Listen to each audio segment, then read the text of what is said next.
শিশিরমণির আমরা দেখেছিলাম যখন কেয়ারটেকারের পাশ হয় এ সময় সবাই ঐক্যমত্যের ভিত্তিতে সব রাজনৈতিক দলগুলো এক হয়ে সিদ্ধান্ত নিয়ে কেয়ারটেকার পাশ করেছিল সংসদে।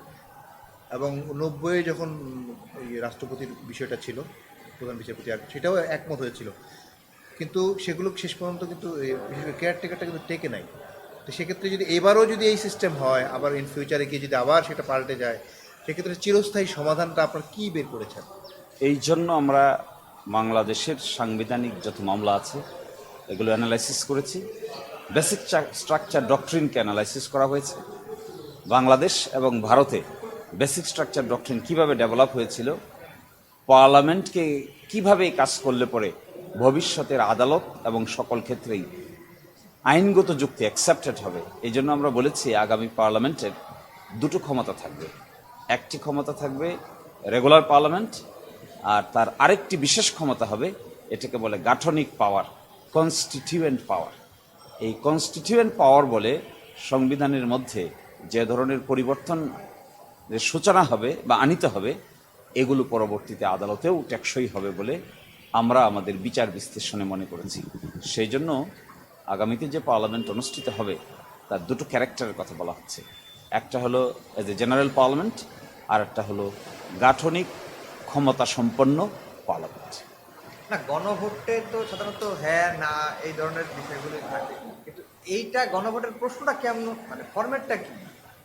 এখানে তো অনেক বিষয়গুলো আছে, নোট অফ ডিসেন্ট আছে, এই আছে ওই আছে, নানান বিষয়। আমাদের দেশে এখন পর্যন্ত 3টি ওয়াইড গণভোট হয়েছে। একটা হয়েছিল শহীদ প্রেসিডেন্ট জিয়াউর রহমানের আমলে। এখানে প্রশ্নটা ছিল যে তখন তো তিনি জীবিত ছিলেন, যে বাংলাদেশের রাষ্ট্রপতি জনাব অমুক কর্তৃক গৃহীত সকল নীতি এবং কর্মকাণ্ডের ব্যাপারে আপনি একমত কিনা। তখন উত্তর দিয়েছিল মানুষ হ্যাঁ। একই কাজ করেছিলেন হুসেইন মোহাম্মদ এরশাদ। একই কাজ হয়েছিল 1991 সালে, যখন তৎকালীন প্রাইম মিনিস্টার বেগম খালেদা জিয়া 12তম সংশোধনী পাশ করেছিলেন।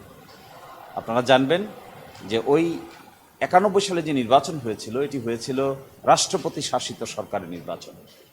কিন্তু যখন সংসদ গঠিত হয়ে যাওয়ার পরে সিদ্ধান্ত হলো রাষ্ট্রপতি শাসিত সরকার থেকে মন্ত্রী পরিষদ শাসিত সরকারে, অর্থাৎ পার্লামেন্টারি ফর্ম অফ গভর্নমেন্টে রূপান্তর করা হবে।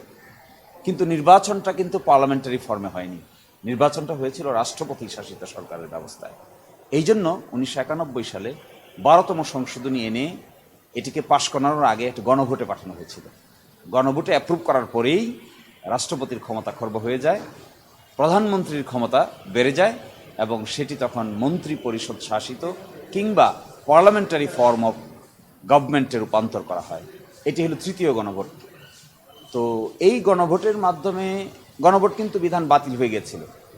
15তম সংশোধনীর যে মামলা হয়েছে, এই মামলায় আবার গণভোটের বিধানকে রেস্টোর করা হয়েছে, পুনরুজ্জীবন করা হয়েছে, ফলে রাস্তা আবার ওপেন হয়েছে।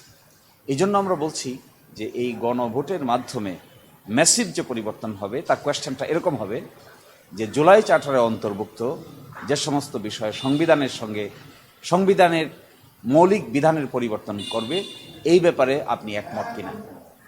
এবং এই চার্টারটা পাবলিকের কাছে অ্যাভেলেবল হয়ে যাবে, সব জায়গায় চলে যাবে, ওয়েবসাইটে যাবে, পত্রপত্রিকায় যাবে, সকলেই পড়তে পারবে, দেখতে পারবে, বুঝতে পারবে যে এই চার্টারে ফাইনালি কী কী জিনিস থাকবে।